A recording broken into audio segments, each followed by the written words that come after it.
સુરતના છાપરાભાટા ખાતે Gujarat housing board દ્વારા બનાવેલા મકાન મંત્રી મુકેશ પટેલના હસ્તે ડ્રો યોજાયો હતો। આ કાર્યક્રમમાં ઓલપાડના ધારાસભ્ય અને મંત્રી મુકેશ પટેલ, મહાનગરપાલિકાના કમિશનર, ધારાસભ્યો, નગરસેવકો, હાઉસિંગ બોર્ડના અધિકારીઓ તેમજ લાભાર્થીઓ ઉપસ્થિત રહ્યા હતા। ગુજરાત હાઉસિંગ બોર્ડ દ્વારા નવનિર્મિત 370 જેટલા મકાનોનો ડ્રો યોજાયો હતો અને લાભાર્થીઓને અર્પણ કરાયા હતા। મુકેશ પટેલ દ્વારા જણાવવામાં આવ્યું હતું કે ઘરનું ઘર દરેક પરિવારનું એક સપનું હોય છે। વડાપ્રધાન નરેન્દ્ર મોદી દ્વારા પ્રધાનમંત્રી આવાસ યોજના તેમજ મુખ્યમંત્રી આવાસ યોજના અમલમાં મૂકી ગરીબ પરિવારોને આવાસો ફાળવાયા છે। ઘરનું ઘર એ દરેક માણસોનું સપનું હોય। માણસ ધરતી પર આવે પછી એને એક જ સપનું હોય કે મારા પોતાનું ઘરનું ઘર બની।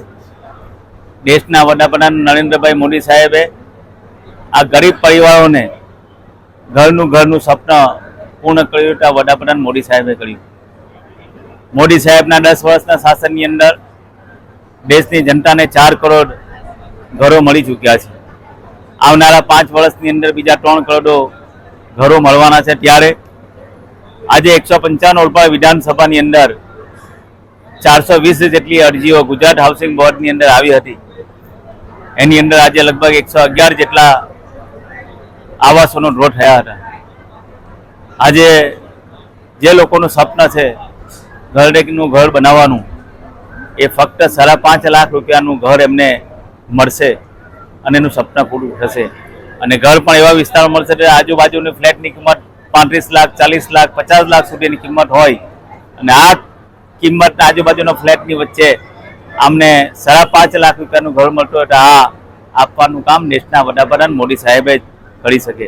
155 ઓલપાડ વિધાનસભાની વાત કરું તો 155 ઓલપાડ વિધાનસભાની અંદર 15,000થી આવાસો આ 155 વિધાનસભાની જનતાને મળી ચૂક્યા છે અને આવનારા દિવસોમાં બાકી રહેલા તમામ લોકોને પણ પોતાનું ઘરનું ઘર સપનું પૂરું કરશે આપણા દેશના વડાપ્રધાન મોદી સાહેબ।